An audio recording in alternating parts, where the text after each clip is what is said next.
Hello friends, welcome to SAT, Center Institute Center Maduthumadi and Puthan Velkara. Please subscribe to our YouTube channel for new updated videos and also visit centerinstitution.blogspot.in. We'll begin on SLC Chapter 5 Trigonometry, Part 18. Textbook exercise 5.2, question number 6. Question number 6. A regular pentagon is drawn with vertices on a circle of radius 15 cm. Calculate the length of the sides. ഒരു സമ പഞ്ചഭുജത്തിന്റെ മൂലകളെല്ലാം 15 centimetre ആരമായ വൃത്തത്തിലെ ബിന്ദുക്കളാണ്. ആ സമപഞ്ചഭുജത്തിന്റെ വശങ്ങളുടെ നീളം കണക്കാക്കുക. Okay, എന്താണ് ഇവിടെ ചോദിച്ചിരിക്കുന്നത്?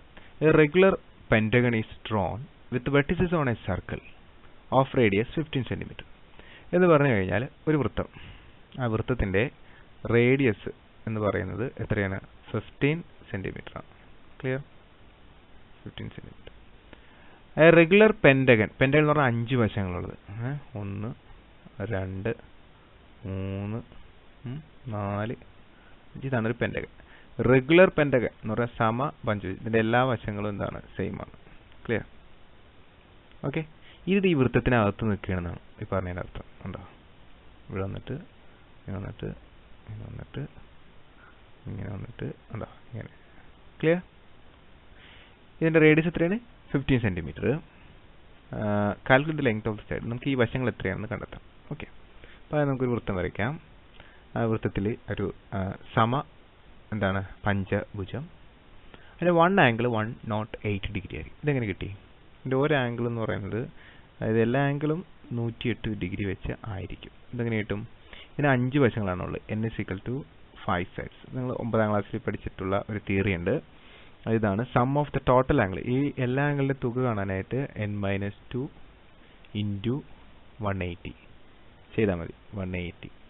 Okay, അപ്പോൾ ഇവിടെ n 5 ആണ്, 5 വശങ്ങളാണ്. അപ്പോൾ 5 - 2 എന്ന് പറഞ്ഞാൽ 3 × 180.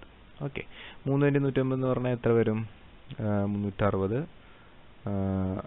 3 24, 540 ഡിഗ്രി വരും. Okay, clear? 540 ഡിഗ്രി. 3 24 2 1 3 5. ശരിയാണ്.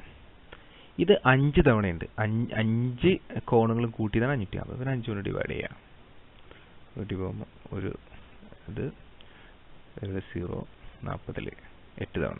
So it is 108. ക്ലിയർ? അപ്പോൾ ഒരു ആംഗിൾ എത്ര ഡിഗ്രിയാണ്? ഒരു ആംഗിൾ, എല്ലാ ആംഗിളും അതെട്ടാ എത്രയാണ്? 108 ഡിഗ്രിയാണ്. ക്ലിയർ? ഇനി നമ്മൾ ഇവിടെ നിന്ന് ആണ് വൃത്തത്തിൻ്റെ സെൻറ്ററിലേക്ക് റേഡിയസ് വരയ്ക്കുന്നത്. അത് എത്ര സെൻറ്റിമീറ്റർ ഉണ്ട്? 15 സെൻറ്റിമീറ്റർ ഉണ്ട്. ക്ലിയർ? ഓക്കെ, അപ്പോൾ ഈ ആംഗിൾ ടോട്ടൽ ആംഗിളിൻ്റെ പകുതിയാവും. അപ്പോൾ എത്ര ഡിഗ്രി വെച്ചാവും? 54 ഡിഗ്രി ആവും. ക്ലിയർ? ആ കാര്യങ്ങൾ മനസ്സിലാക്കാം. ഇത്രയും കാര്യങ്ങൾ നമുക്ക് തന്നിരിക്കുന്നത്.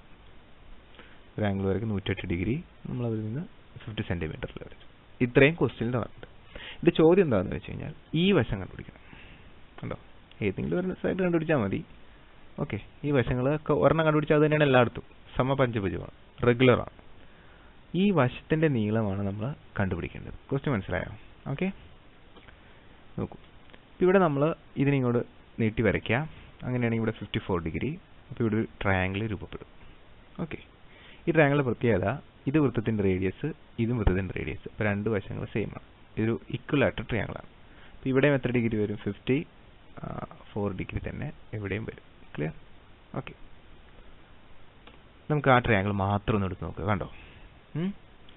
ഓക്കെ, അപ്പോൾ നമുക്ക് കണ്ടുപിടിക്കേണ്ടത് ഇപ്പോൾ എന്താ? ആ ട്രയാങ്കിളിൻ്റെ 3ാമത്തെ വശം കണ്ടുപിടിച്ചാൽ മതി, ഈ വശം. അപ്പോൾ നമ്മുടെ ഉത്തരവായി. ക്ലിയർ? ഓക്കെ, നമ്മൾ ട്രയാങ്കിൾ മാത്രമായിട്ട് വരയ്ക്കുകയാണ്. അപ്പോൾ ആ ട്രയാങ്കിളിൻ്റെ എന്ത് നമ്മൾ കണ്ടുപിടിക്കണം? ഈ വശം കണ്ടുപിടിക്കണം. ഈ വശം കണ്ടുപിടിച്ചാൽ അതാണ് നമ്മുടെ ഉത്തരം. അപ്പോൾ ഒരു ആംഗിൾ എത്രയാണ്? ഒരു ആംഗിൾ 54 ഡിഗ്രി, ഒരു വശം 15 സെൻറ്റിമീറ്റർ. അപ്പോൾ നമുക്ക് ഇവിടെ ട്രിഗണോമെട്രി അപ്ലൈ ചെയ്യണമെങ്കിൽ ഒരു മട്ടത്രികോണം വേണം, ഒരു റൈറ്റ് ആംഗിൾ ട്രയാങ്കിൾ. അതിന് വേണ്ടിയിട്ട് നമ്മൾ ഇവിടുന്ന് മുകളിൽ നിന്ന് താഴേക്ക് ഒരു വര വരയ്ക്കുന്നു. കണ്ടോ? പെർപെൻഡിക്കുലർ 90 ഡിഗ്രി വരുന്നു. ക്ലിയർ? എന്നിട്ട് നമ്മൾ ഈ വശം കണ്ടുപിടിക്കും. Suppose this X.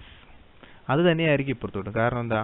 ഒരു സമപാർശ്വ ത്രികോണത്തിൻ്റെ ഒരു മൂലയിൽ നിന്ന് തുല്യമല്ലാത്ത വശത്തേക്ക് വരയ്ക്കുന്ന വര ആ വശത്തിന് എന്ത് ചെയ്യും? സമഭാഗം ചെയ്യും. അപ്പോൾ നമുക്ക് ഇവിടെ നിന്ന് ഇവിടം വരെ ഇത്രയും അകലം കണ്ടുപിടിച്ചാൽ മതി. എന്നിട്ട് അതിൻ്റെ ഇരട്ടി എടുത്തു കഴിഞ്ഞാൽ ടോട്ടൽ നീളമാവും. അത് നമ്മൾ ചെയ്യാൻ പോകുന്നത്. ഓക്കെ, അപ്പോൾ ഇവിടെ നിന്ന് ഒരു പെർപെൻഡിക്കുലർ വരച്ചു, ഒരു എക്സ് എന്ന് കൊടുത്തു, ഇതിനും എക്സ് എന്ന് കൊടുത്തു. ഇനി നമുക്ക് ഈ എക്സ് കണ്ടുപിടിക്കണം. അപ്പോൾ 54 ഡിഗ്രിയുടെ സമീപവശമാണത്, adjacent side. Okay, adjacent side. And here it is 90 degree. 90 degree opposite കിടക്കുന്നത് hypotenuse. Okay, അപ്പോൾ കർണവും adjacent side സമീപവശം തമ്മിൽ ബന്ധിപ്പിക്കുന്ന റേഷ്യോ ഏതാ? cos 54 ഡിഗ്രി എടുത്ത് ചെയ്താൽ നിങ്ങൾക്ക് ആൻസർ കിട്ടും. ഈക്വൽ ടു സമീപവശം ബൈ കർണം, that is X divided by എന്താണ് കർണം എന്ന് പറഞ്ഞാൽ 50 centimetre. Okay, cos 54 degree X divided by 50. ഇനി എക്സ് ഇവിടെ നിർത്താൻ 50 ഇങ്ങോട്ട് എടുത്ത് ഗുണിക്കുക. So X is equal to 50 into cos 54. ഇനി cos 54 നമ്മൾ ടേബിൾ നോക്കാം. ടേബിൾ നോക്കുമ്പോൾ രണ്ടാമത്തെ വാല്യൂ ഇതാണ് cos 54, അത് നമ്മളിവിടെ കൊടുക്കുന്നു. ഓക്കെ, ദെൻ നമ്മൾ ഗുണിക്കുമ്പോൾ 8.817 സെൻറ്റിമീറ്റർ കിട്ടും. അത് ഇവിടുത്തെ എക്സ്, ഇപ്പുറത്തും അത് തന്നെ. ഇപ്പോൾ 2 തവണ അത് വരുന്നുണ്ട്, അപ്പോൾ 2 കൊണ്ട് ഗുണിക്കുക, നമുക്ക് ടോട്ടൽ ലെങ്ത് കിട്ടും. കിട്ടിയോ? അപ്പോൾ എത്ര കിട്ടി? ഇവിടുന്ന് ഇവിടം വരെ 17.634 centimetre. That's all. Okay, visit part 19. Please like, share and comment. Thank you.